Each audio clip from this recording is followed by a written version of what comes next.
You're listening to the A Scully cast, brought to you by www.ascully.com. And here are your hosts, A Scully and Sid Talk.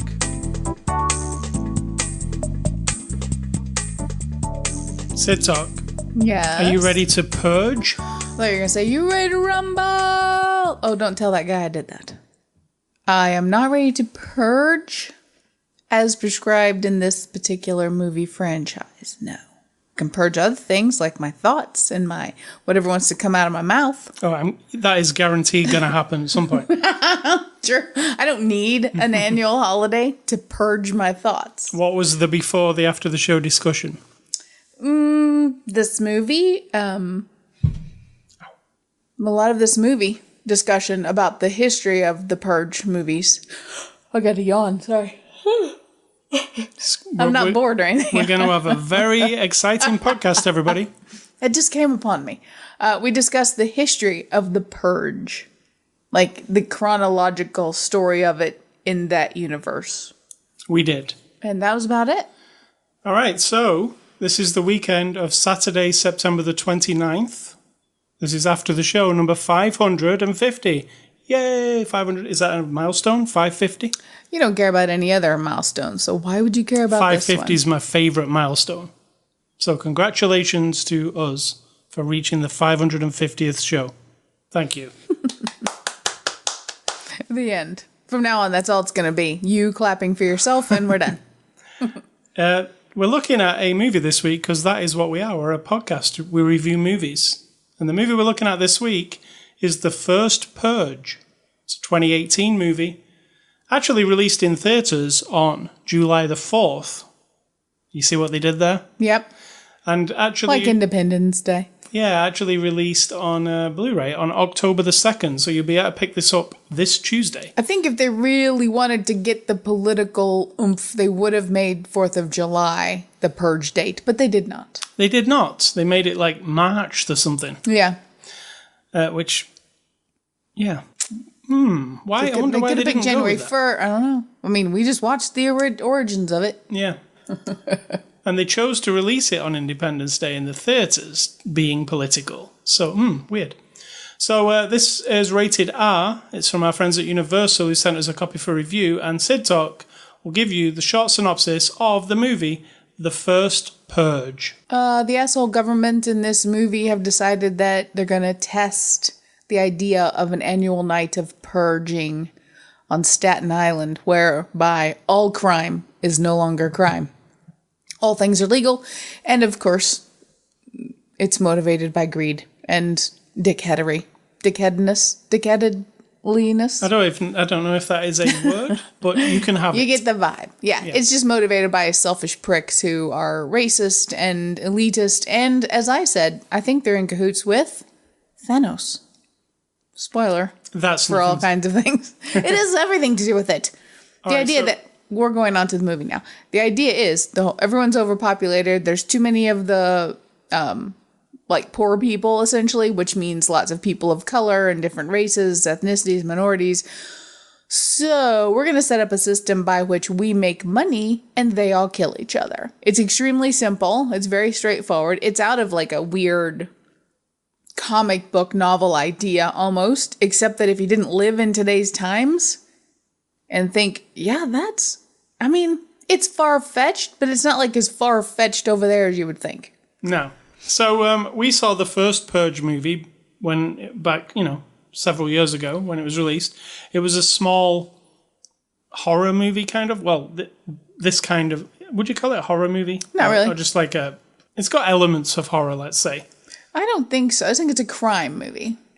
We saw the first one with Ethan Hawke and Queen Cersei. Yeah.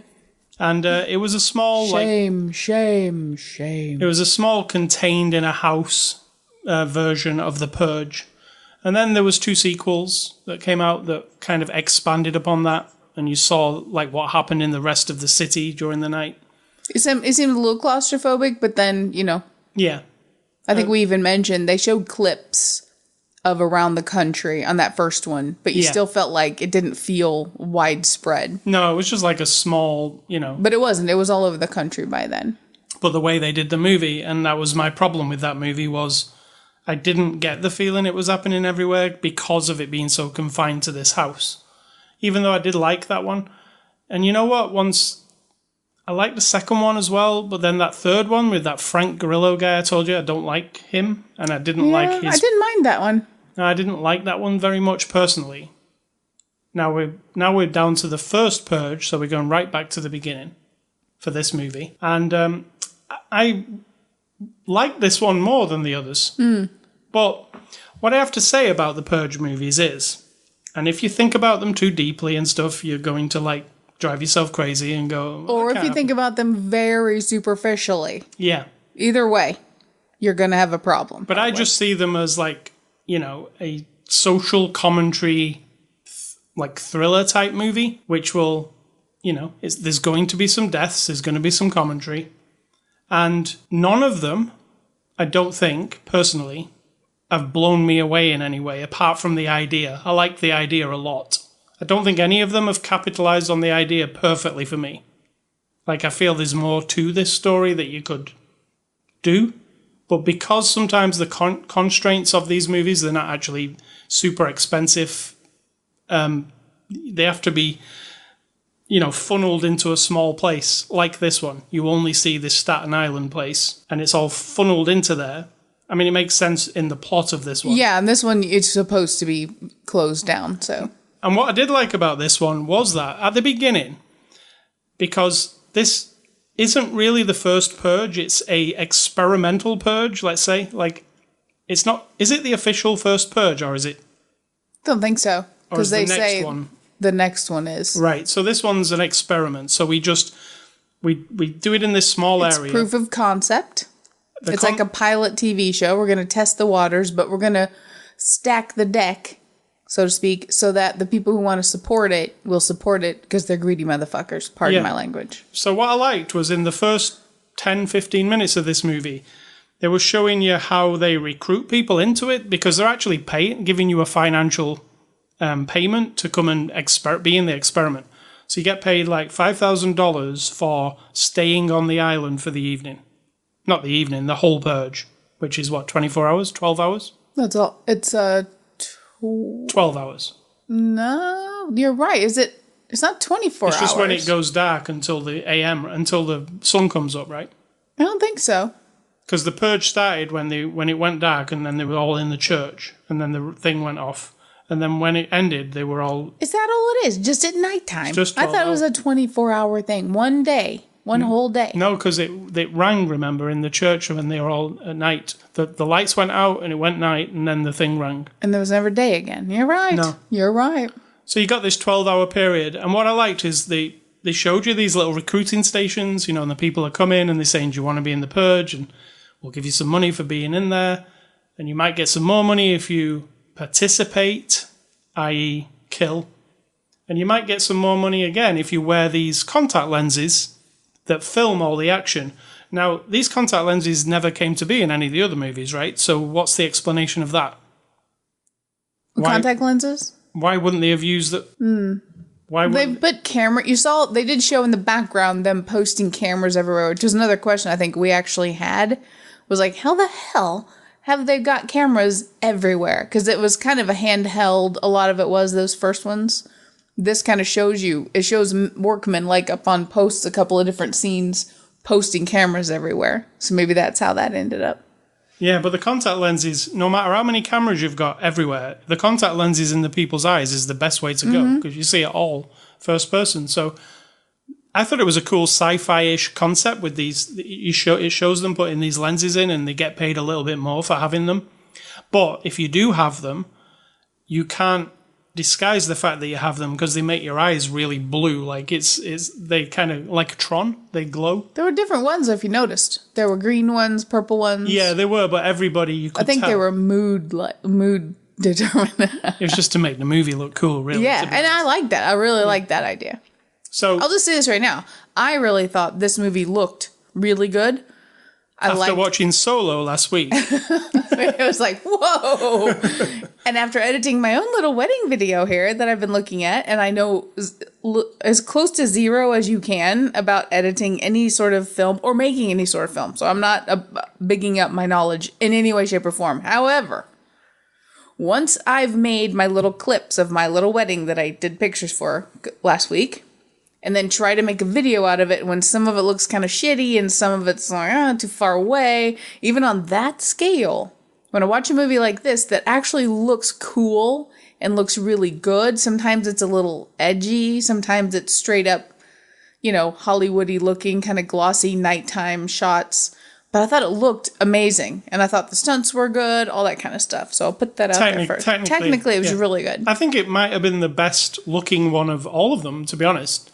The other ones were pretty straight up, lit, There was a lot of shaky cam in one of them, I do remember, because people were using cell phones to film people. Yeah. And that doesn't occur in this movie. They don't ever resort to that. Not because, nobody's really into it yet. This is the first one. Right. First test, yeah. So what's interesting to me is all that beginning part where you see people being signed up for it, how people are. That crazy guy who's like, a crazy guy who would be...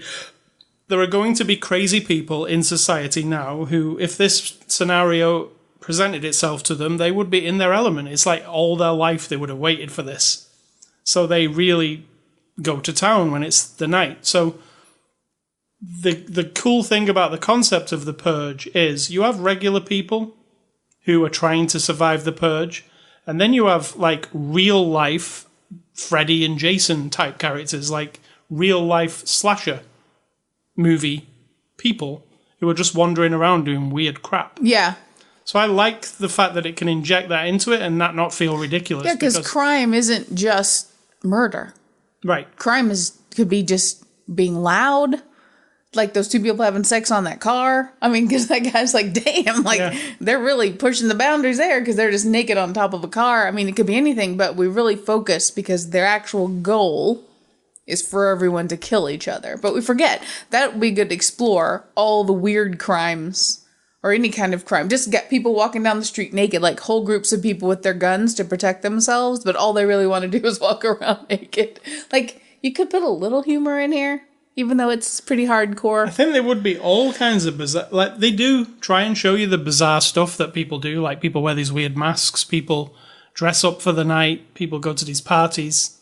Here's the thing, though, right? If you just want to go out and party, but you're going out into a city where maybe they're not thinking about this time because it hasn't happened before, but you're actually putting yourself out there to just be murdered, raped, robbed, because you're now, if you're not going to commit any crime, you're just a victim walking around, basically. So on that night, you should just stay home. What I thought about that was they have in the movie, we have to explain if you're not seeing, they have a big there's a big street party, like a rave, and loads of people are there dancing. Basically, they're getting high, they're really loud, so those are things that are breaking the law, but tonight you get to do it without any of the cops coming around or anything. And how I felt about the people at one of those parties, I was thinking, would I go to one of those parties? And then I was thinking, well, there'll be a portion of people who say, well, we don't want to kill anybody, and we don't think, naively, people are really going to kill anybody. Yeah. So let's just use the night to have a party and take drugs and all that, other things. But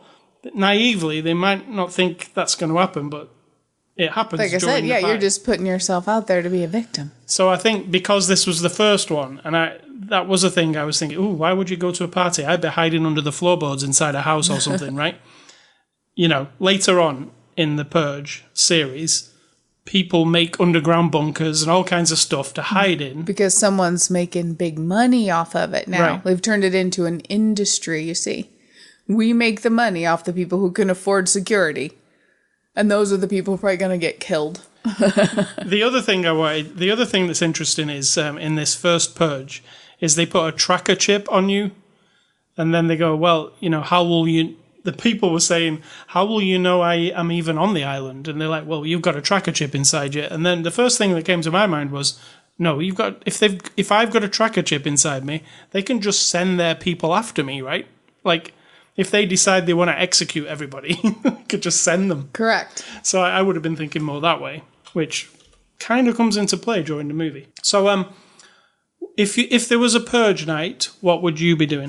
Like I said, I wouldn't murder anyone unless they tried to murder me. Then I would defend myself. I would, right or wrong, and it's wrong, I would probably steal stuff. Not loot like a store. I don't know how I'd get away with it. I would just feel like I had to do something. I said, before the purge, I'd probably get a job at Best Buy like a week ahead and get all the keys and everything. So that on that night, I would just go in, take the camera that I want and all the memory cards. And then the next day, boom, I've got a new camera. Nobody cares. I don't know. I don't know what else I would do. I mean, I'm not a lawbreaker person. I might go drive really fast. I love driving fast. Get out on the highway. Just drive. I don't want to do anything, but I'm not a gun person, but I would definitely have a large shotgun. Yeah. I would keep it in my hands the entire time, and I would barricade myself somewhere where I feel I'm the most safe. Nobody's going to get me. And I would sit there with the gun and I would wait. And if somebody tried to get me, I'd get them back. I guess what I just said put me in that group of people who are dumb enough to go out. Yeah, I would not be in that group. I'll go out to get my free stuff. I don't know, though, if I even would, because I would think, yeah, but tomorrow that camera's going to be missing and the store has to pay for it. I don't even know. I would think I would just drive fast. I probably would, what else can you do that's illegal that just seems like dumb? That shouldn't be illegal. I don't know. I would run a bunch of stoplights. You could base jump off a bridge.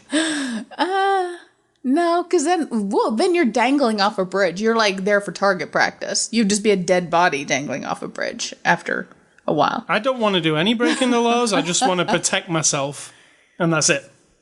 I feel like speeding would be okay. I've changed my answer. I would be speeding and would you running steal a very fast car first? I wouldn't steal it.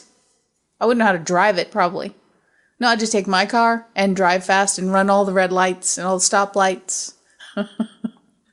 Now, we know the type of person you are. And I'd probably go in places that say no trespassing and stuff just because you're like, fuck off, I'm stepping on your yard now because you told me not to. So how do you feel about the first purge being this Staten Island thing and being also mostly African Americans? I think if you're going to try to follow the rest of the logic of the franchise, which I've said it many times, I don't like comparing separate movies inside of franchises, but now we've got them. It is what it is. If you're trying to squeeze this into that world and you're saying this is the origin story of it, and then we go forward in time and watch those, it is still the people with less are more vulnerable than the people with more. And I think this is a good start. And then he explains it, the president's henchman guy. We took over as a political party, a country that's falling apart, and this is our solution. Let them kill each other. Them as in the lower classes, the lower income, the people who overpopulate these city centers or whatever. And I don't even know if it's a racial thing. I think their mind is, here are the heavily populated parts of the country. Let's weed them out. Where a lot of the trouble happens. Yeah, and I think it could be anybody. I know there's a racial element, as in visually we're seeing African Americans and white people as the two main They do a very overt It's very King, overt, yeah. Thing.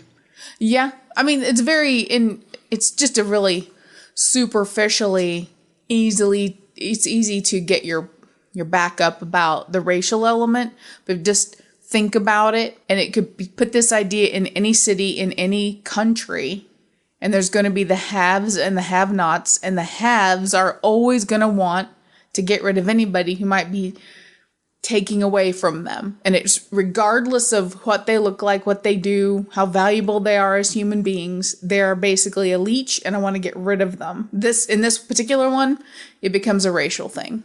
And in this one, in particular, there are really no heroes. Even the heroes are bad guys. I said to you, there's not really... Yes, and you said the women are actually okay, right? They're the only ones who Not all the women, actually, because there are those two hoes. Right, but the ones... yeah. Well, the ones who are center to our journey through the night... are generally good. Yeah, they all are. All the four. The older lady, she's not that much older. Our Naya lady, the young girl, and the lady from Dexter. They're the ones that essentially just want to survive. And they're the ones also saying, what the hell is going on? I'm afraid for this country. I'm afraid. Nobody else says any of that. No. Just these ladies. And the one lady's an activist trying to explain to all the people in her neighborhood, they're just using you. They're giving you money so you can kill each other. She knows what's up, essentially. And our hero, in brackets, is a drug dealer.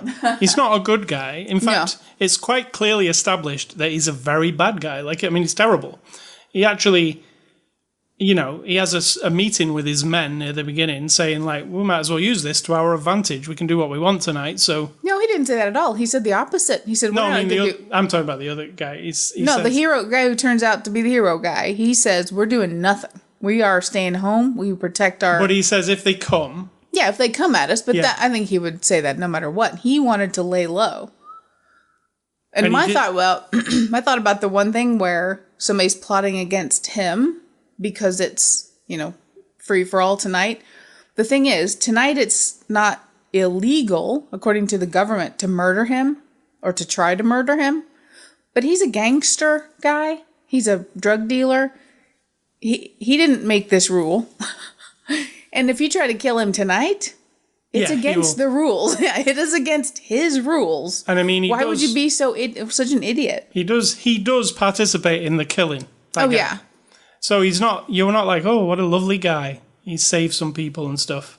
Because he actually meant on a mass murdering spree. He's that anti-hero guy, though.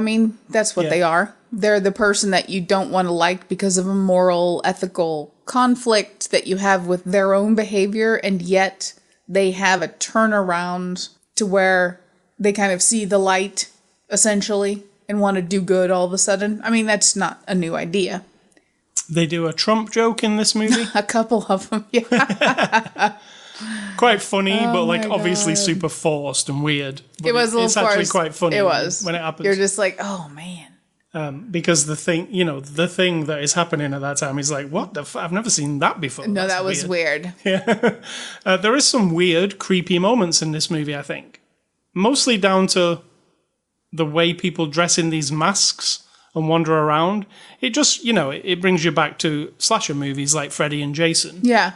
And what can happen. And I immediately put myself, when I watch these Purge movies, into the situation. I'm like, what am I doing? And how am I surviving this? Yeah, me too. Immediately I'm thinking, oh, okay, so what are these people doing? They're going in a church? Oh, I don't think that seems like a good idea because you're all in a church and then a man comes with a machine gun and you're all dead, right? Here's the thing. You're my husband. Aren't you supposed to be thinking about how to protect me? No, because you're off in a fast car driving around. I told you. Okay, on the night. You are robbing Best Buy and driving a car. And let's put this out there. My car isn't exactly no unobtrusive. It's not Fast and the Furious. Also, it's a lime green Ford Fiesta. It's not exactly A, speedy, or B, easy to hide. No. I would just be like a moving target. I should just paint a target on the side of my car. I'm talking about this like it's going to happen. And then just drive and just be like, fuck it, I'm out. If I die driving fast, it was well worth it. So this movie has a bunch of cool... And then I'd be like, you know what? My husband, here's where he is. I'm chicken shit, won't even leave the house. I wouldn't. I'd be under the floorboard or something, like I said, with my shotgun. So the movie has a lot of cool action sequences, I thought. I really liked a bit in the tower block at the end. Yeah, all of it was I really liked the stunts and the set pieces and all that kind of stuff. Really liked it. Like, how movies work, and then, you're watching the movie. I felt this from this movie. And I'm watching, and I'm in the middle part of the movie. And then they all start talking about going to this tower block. And I'm like, okay, third act is in the tower block, right? You can actually feel it coming. Like, that's where the showdown will be. It'll be in a tower block. It is in a tower block, and I thought, well, that's going to feel a little claustrophobic. And it does, in a scary way, actually. As these people come in. And you are trapped. If you looked at the walls, this is a place for people's homes. And we've mentioned this before about the tower blocks in, like, London. Yep. In England and here. The walls are cement blocks They're just painted gray. It's like you're in a box. A prison. You are trapped. Even though it's an apartment, it just feels like shit. And yet, it's so dynamic. Going up floor by floor. And yes, you compared it to Nakatomi a little bit. I mean, they even do like a bit of a tribute. He wasn't kind of barefoot. shot. So, Yeah. there you go. But I mean, it's like, oh yeah, okay. He's got his white vest on now. He's got his gun. But yeah, I mean, I thought it was kind of cool because, you know, our people we care about are in the tower block, and these people are coming and they're systematically killing everybody in the tower block. And it's not like some movies that shy away from it. They just say, oh, they're going to kill the people in the tower block. You actually hear people dying in the tower block. Yeah, it's terrible. I mean, I actually got like, oh my God, just thinking about it. Yeah, that makes it even, you're like, wow, how many people are actually going to die before they get to where they go? Yeah, I thought he's not doing a lot of good here. He just keeps hearing them all get, but he's only one guy. And they're like the SS Army coming in. Yeah, that action sequence with that guy, Isaiah, is he called? Yeah. He, you know, when he's on the stairs fighting those two? Oh, no, he's not Isaiah. The young kid is Isaiah. All right, Dimitri. Yeah. Yeah, when he's fighting those two guys on the stairs, that was a super cool action sequence. Like, you know, you watch like Atomic Blonde and she's beating people up. It was like that. Yeah, Atomic Blonde had good action. Yeah, and that's what it reminded me of. It was like handheld. It was really gritty. Like, it felt like it was really hitting those guys. Those guys were wearing these black face masks. It made it really creepy and weird. I liked it a lot better than the last one, I have to say. Now, when I went to IMDb, I couldn't find a review that wasn't 1 out of 10. Like, 1 out of 10. Biased. And mostly these reviews were saying this movie's racist. I'm a white man and it's making me look bad. So I don't have any sympathy for those people. What, are you the bad guy in the movie? How does it, do you let a movie represent you? Like, that's what I always think about that, you know. And what I said to you was, there are a million movies where the white man looks good. Yeah. So and people of every other color. Not just that. Yeah, I'm thinking, when I was like, how are we not focusing on that the men? Almost all of the bad guys are men. There's one woman in the gang crew. Everybody else is a man. So let's just say it's a feminist movie to show that men are complete assholes. Doesn't matter what color they are. They're all assholes. Drug dealers, political overlords. I mean, who the fuck do they think they are? They're all men. They got a penis. They think they run the world. Screw them. I'll tell you what. Let's put them in a city prison. This is going to be one of my recommendations. Like Escape from New York. And just put all the men there. All of them. All the different colors. All the different riches and poors. And let's just see what happens. Leave the rest of us out of it. I read a bunch of those reviews and I couldn't find like any reasonable argument for why this movie is bad, really. Like, I see people saying, we're not the Crips and the Bloods anymore, black people. We're, like, you reduced us down to, like, gang members.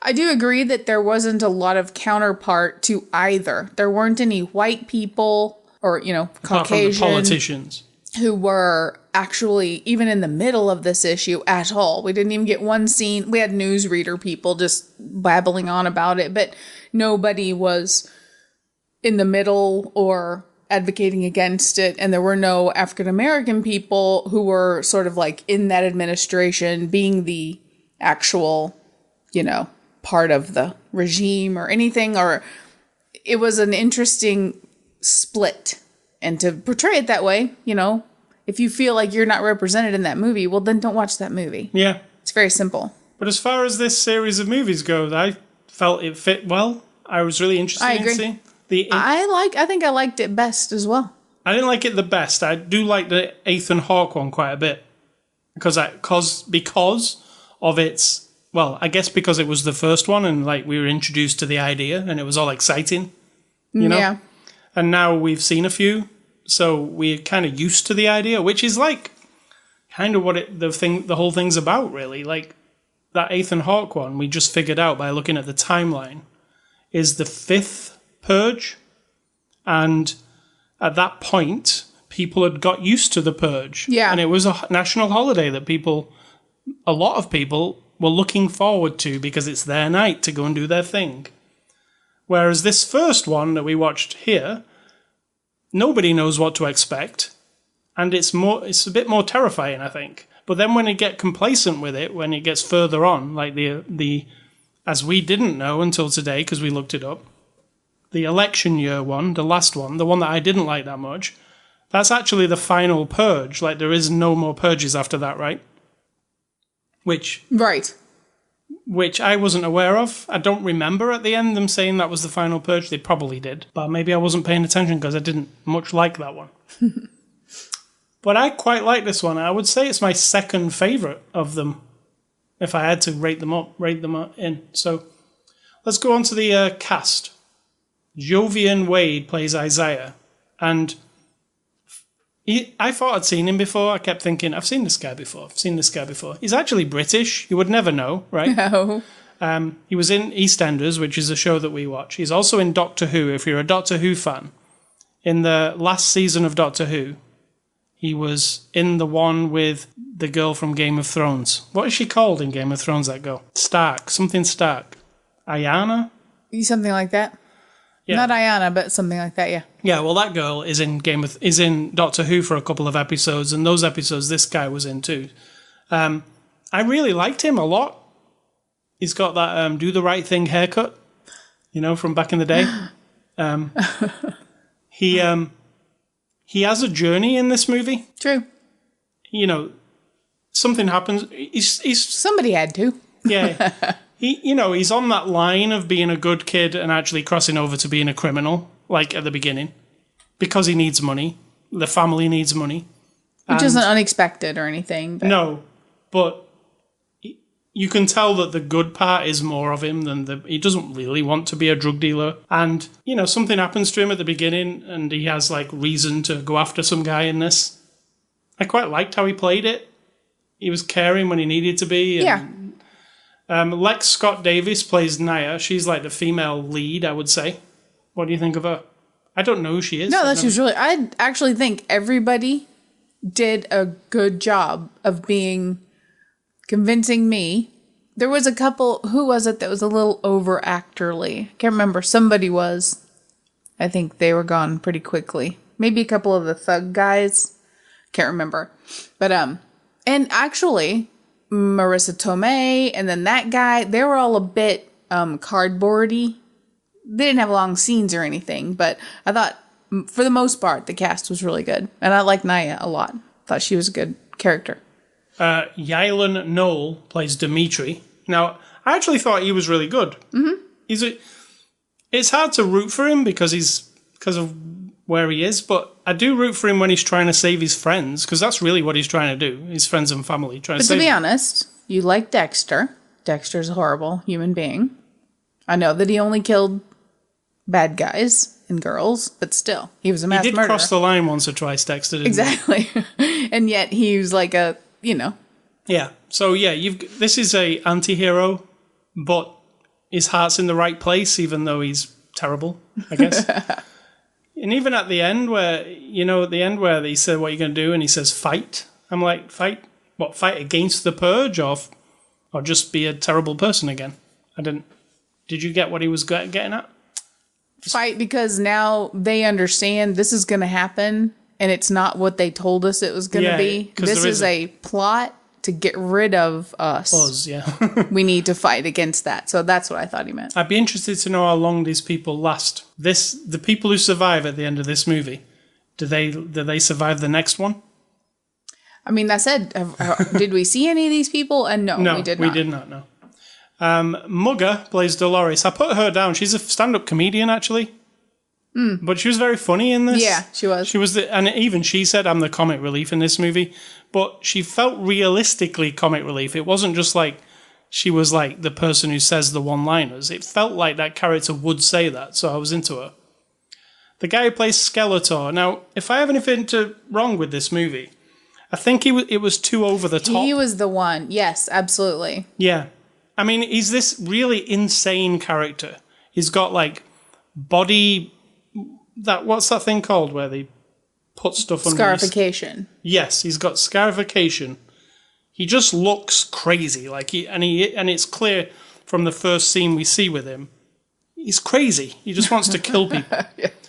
And it's over the top. It feels really over the top, like It feels like Leatherface or something like that, something crazy that's going to be in a horror movie. And very convenient that you have this really crazy guy and, oh, now the Purge is happening.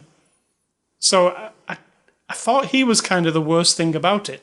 They kind of made it sound like he's the one that came up with the word purge because he said in that little interview, I feel like I need to purge. And the guy goes, that's an interesting word. Yeah. Mr. Science Guy or whatever he was. I think that's what they were angling at there, that he came up with the word. But, I mean, it's a word that exists. So, yeah, I wasn't that keen on him. It was a bit too silly. Like, it was like a silly horror movie character. A little bit. That's who I was thinking of. I was like, something was gnawing at me that somebody was just a little bit too like... They just wanted that, didn't they? The crazy guy who nobody could control. Now, some of his scenes were all right. I liked it at the party, what he did at the party, when he just finally flipped and... It was cool, but... my favourite weird character in this movie was the one that was under the floor, under the grate, which you... Yeah. I won't say what, but that one was my favourite one. Yeah. Marissa Tomei as the architect, that's what they called her. She's the person who came up with this idea. I apologize to the writers, whoever came up with this as the origin of it. It's really lame.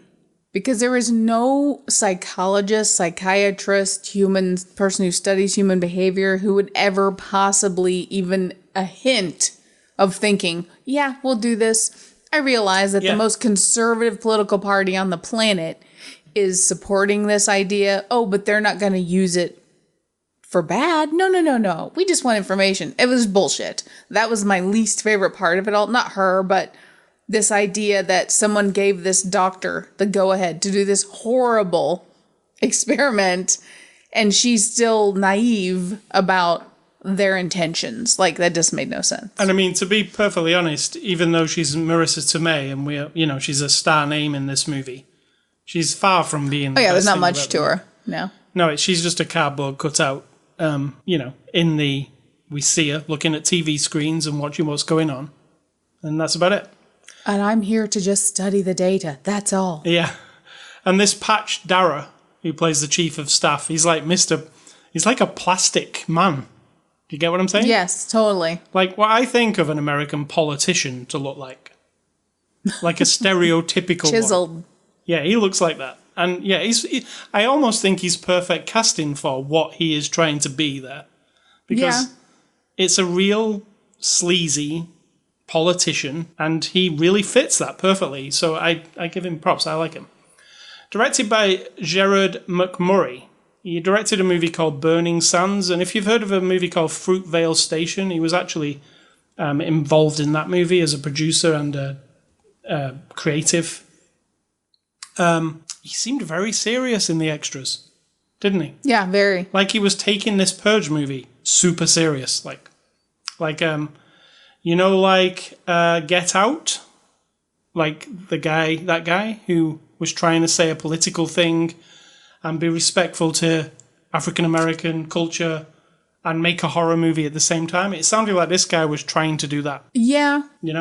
Like trying to be respectful of his culture. It's not, you can't deny the social commentary. You can pretend that wasn't your intention, but... But it did feel like he wasn't taking this lightheartedly. He was trying to make it with some passion about it, like it's serious. Yeah. Not an agenda. That's an agenda. Yeah, I guess. Yeah. They're extras. But if you don't like it, don't watch it. No. And you don't have to discourage other people from watching it. Just be like, here's what I think about it.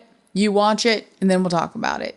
And if everybody agrees that who's like, oh, it's totally racist, it makes me, the white man, look terrible, well, then that's it. Don't encourage people to watch it then. Or think about why these creative people decided to make this movie. Whether you agree with it or not, wonder about it, think about the idea, Yeah, and after watching a $300 million movie last week that looked like crap, I have to say this movie, The Purge, which cost a lot less than $300 million, and is a movie that takes place in the dark, and a movie with a lot of actors with, different coloured skin, that would be very hard to film, it still looked good all the time. Gorgeous. Yeah. Last week we were looking at Solo, a white man, in a dark room and we couldn't see his face. It's even harder to see a dark face in a dark room. And in this movie, you can see everything. Yeah, and it wasn't overtly lit or anything. There were moments when it was appropriately dark, and because there's a lot, I mean, obviously the lights go off in the building at one point and it still looked awesome because they... I mean, yeah, that was for... That I thought was actually pretty cool. It didn't make much sense, like the flashing light. Well, it was the emergency light. It was, but it seemed a bit too powerful or something. No, in the building at the end of the halls, like in our dorm where we had the same thing would happen. I see. So like a floodlight would be blinking if all the power went off or something. It did make that whole thing seem more tense because it goes to pitch black. You can see nothing, just hear stuff, and then perfectly lit for a few seconds. You're like, whoa, look at these guys who are coming. They're weird. So yeah, this looked great. And it had some extras. It had a deleted scene. What did you think of the deleted scene? Actually, a different ending, really. Not really. It just changed one element of the crazy guy's involvement. I liked the way it was in the movie better. Yeah, but it's not just a throwaway thing. It's actually a fully fleshed out scene. Yeah, like they really changed basically the resolution for a couple of characters. But it didn't matter. In the final, it didn't really impact. Then there's like 3 featurettes. There's a radical experiment bringing the chaos and the masks of the first Purge. They're exactly what they say they are. They're very short. There's electronic press kit style ones that are like 2 or 3 minutes long. They'll play them in front of the movie when it comes on HBO in a few months. They're those kind of things. Nothing really educational about the movie. So, in conclusion, the first Purge. What do you reckon? I liked it. I enjoyed it. I mean, it's a weird idea, and it's a little bit like, how far off the science fiction are we? It's kind of science fiction because of like I think cameras and all that kind of stuff. But I just think it's an interesting concept. The idea that there are people in every culture, every nation, every society, every town, county, neighborhood who think that somebody near them, a group of people, regardless of whatever they are disposable. That isn't a new idea, and that's not science fiction. There are people who would be happy to eliminate entire groups of people, races of people, people who have certain ideologies. Just eliminate them so I don't have to have a competition. I mean, that's not unrealistic. So that's why it's like, I think it's an interesting concept. It's extreme, but yeah. I enjoy the way they put them together. I enjoyed it too, and it was I definitely liked it a lot better than the last one, which is probably the unpopular opinion. Than the last movie we watched? Than the last Purge movie we watched. So thanks to Universal. Next week we're going to look at a big blockbuster movie, Dwayne Johnson's Skyscraper. It's his second big movie this year, I guess, because we saw Rampage recently. And I think we liked Rampage pretty much. Yeah. I mean, You know what you're going to get from a rock movie, don't you? Yeah. And we're going to get a Skyscraper it's dumb, and Dwayne. Yeah. So we'll look at that next week, Skyscraper. Movie recommendations, I'm going based off the Purge series. I'm going with The Belko Experiment. It's a movie with a similar concept to The Purge. It's like a what-if scenario. They all get locked in a office, kind of like a skyscraper. It's a multi-layered building. They all get locked in it. The shutters come down, and a voice over the tannoy tells them, okay, first up, kill 3 people. Are you just telling them the movie? No, I'm telling them what the premise of the movie is. And that's it. This voice keeps telling them to kill people. And do you kill people, or don't you kill people, or do you die? It's that kind of thing. And my second one is, I think it's the origin of all this type of movie, and it's Battle Royale, the Japanese one, from the 90s. They're all trapped on an island, they've all got necklaces on, their heads will blow up if they don't kill each other. How about Running Man? I guess the Running Man. When was Running Man, before or after that one? Because Running Man was Arnold Schwarzenegger in a prison. Yeah. But you had to run this race like gladiator kind of shit, like from the a game 80s. Show. Yeah. But you had a thing around your neck, and if you didn't cooperate and put on a good show, of course, they'd blow your head up. I always think a remake of The Running Man would actually be cool, and good, because now you could elaborate on it, But Death Race also had potential, which we did discuss. That's one of my nominations here for... And it wasn't any better. I mean, they're both crappy, kind of. I mean, I like enjoy them, but I like Death Race 2000, the original from the 70s best. which is really bad. It's so cool. It's so bad though. Yeah, it's bad, but it's cool. Sylvester Stallone is in it, and Mr. David Carradine. It's really crazy. Roger Corman directed. It's crazy. Yeah, that's where that one originated. It's like one of those where you're really convinced that every single person involved in making it is completely wasted at all times. Yes. The lighting guy, the sound guy, the writers, everybody is fucked up. It's a lot of fun. They come to work and have a party and then make the movie. And what's your other one? My other one, I think I mentioned it earlier. Not in this podcast, you didn't. Death Race from the 2008 and Escape from New York. Because Escape from New York is another one of those where you just throw all the print, you've blocked off New York. And the origins of that would make for an interesting movie. When you think about it, how did that happen? Right? So we've made New York City a prison. Yeah. And it's just a given by the time we meet Snake. Plissken. And Adriana Barbeau. And that Harry Dean Stanton, he was in it, wasn't he? Yep. By the time we meet them, it's established. Obviously, it's been that way for I don't know how many years. And that will be an interesting origin of how did America come to the conclusion that a private company could own New York City and make it into a prison. So that's interesting. And Death Race, just because, another idea of, the wealthy elite using humans as their fodder, essentially. All right. So, Ace Scully stuff this week. And we all know that they do. I've been playing more Spider-Man. A cool game. Really? I hadn't noticed. Yeah, it's really good, Spider-Man. I would recommend it to... it's a PS4 exclusive. I would highly recommend it to anybody who likes action games. It's really long, which I was surprised by, because these kind of games are usually relatively short. But it's not long in a bad way. There's loads of cool stuff to do, and I turn it on, and I think I'm going to further the story a little bit, and I never do. I end up doing all these side things. There's these little marks on the map. Sometimes it's it's just like a baddie, like a warehouse that baddies are in, and you just have to clear out the warehouse. And that usually involves fighting 5 waves of bad guys, and you can web them to walls and do all cool moves and jump up to the ceiling. The fighting's so much fun. I just want to keep doing those. I'm going to run out of them sooner or later.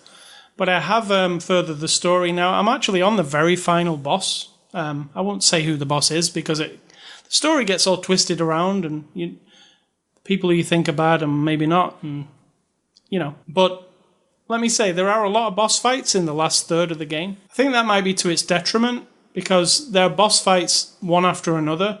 And often it's 2 of Spider-Man's greatest foes together at the same time.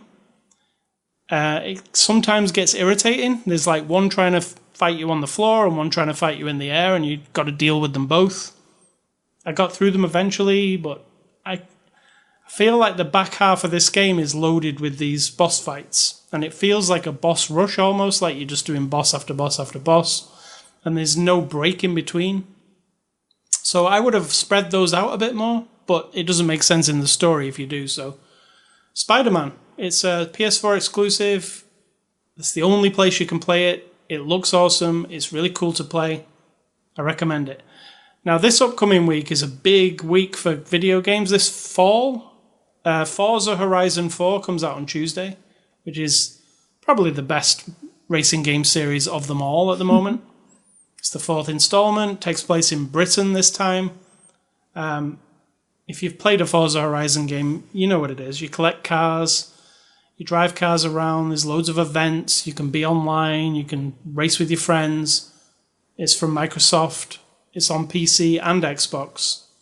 That's out on Tuesday. And then on Friday this upcoming week, the new Assassin's Creed game comes out, Assassin's Creed Odyssey, which takes place in ancient Greece, and you are one of the Spartans, and it's like you're playing in the 300 movie, but you're one of those guys. You can actually be a female one or a male one, controversially, because there wasn't any female Spartans, right?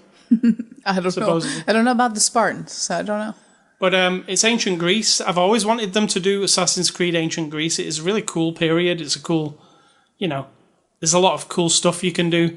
I've seen the trailer for it, and they even go as far as there's a Medusa. You know, they're not actually being fully historically.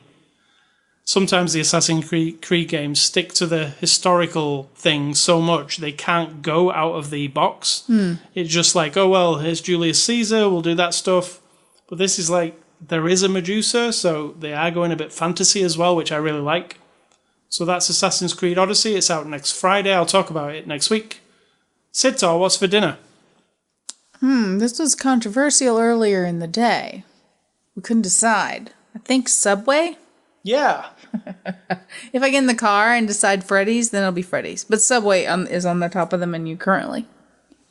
Subway sounds good. And your advice? My advice is... I wrote it down here somewhere. I forgot it.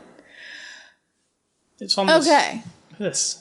If you think, really think, not feel, not believe, if you think that I've said something that's inaccurate or incorrect based on bad information or a fact that I'm twisting around or got wrong completely, you know, educate me. Don't just decide I'm wrong and I'm an idiot. That's what I do to other people. It's not fair. It doesn't work. I would rather, if somebody presents something to me that is, it's clearly based on bullshit. I like that you can do that, but nobody else can. I'm trying not to. But if someone presents you with an idea, a comment, a stupid idiot meme on Facebook that is based on a lie, misinformation, actual provable misinformation, but they have based an actual opinion that they thread through their lives on this misinformation, and then you say to them, that's not accurate. Here's like the accurate thing. Here's the original wording in the Constitution, for goodness sake. It's really easy to look that one up. Here's the original words to the national anthem. Here's the original words. Things like that people twist around and then they present them as like, see? I was always right. My idea has been confirmed. You know, whatever. And they're like, oh no, but here's a link to this that's real. And then they tell you how full of shit you are. You're like, Then tell me how I'm full of shit. Do you have another source of information that I'm unaware of? So, you know, if you think I'm wrong, tell me. Wrong as in inaccurate. Not wrong like we've formed different points of view about a subject. That's a little different than actually presenting factual information incorrectly and then trying to influence other people to have an opinion or, you know, further your agenda based on misinformation. It's just a dickhead move. I mean, let's be honest. Well said. Very eloquent. Thank you. And good. All right, so if you want to catch us, you can catch us on ascully.com and sidtalk.com. Catch us on Twitter and Facebook. This podcast is available on the Google Play Store, the iTunes Music Store. You can also, if you've got an Amazon device, you can say the word that wakes it up and then say, listen to After the Show movie podcast on TuneIn, and it will play you the latest episode. You can also, interestingly enough with that, if you stop listening to it, say stop, and then when you come back, it will remember where you're up to. So it is cool. You can also catch us on YouTube. I actually upload this podcast to YouTube. I've noticed not many people watch it on there or listen to it on there, but I do have a few. Just like a very small few. Yeah, I have a couple other podcasts I subscribe to that just put them up there. And I don't usually end up listening to them on there, but there are times when I'm on there and I'm like, oh, I'll just listen to that and then have it like in the background. Yeah, they have very few hits, but they do have some hits. So I'm assuming it's just another place for it to be. I mean... And it's easy because if you're already watching videos or whatever on the day and then that pops up. You can watch it and listen to it anywhere, really. So, yeah, I just try and put it up on all the places so you can listen. Very convenient. You can also email feedback to me at ascully@ascully.com. Don't email sidtalk. She hates everything about you all. That's not accurate. That is inaccurate information. A, you need to prove to me where you got that information. And B, let's discuss it because you're very, very incorrect. And I want to say... Stay classy, the Purge, because when the first Purge does happen for real, I will be sat with my shotgun, doing nothing, hiding, and Sidtalk will be out robbing Best Buy and driving a car. Driving my green Ford Fiesta like a bat out of hell down the road. So stay classy, Sid Talk. For as long as it lasts. And I'm going to say think for yourself, because if you don't do it, someone like me will try to do it for you.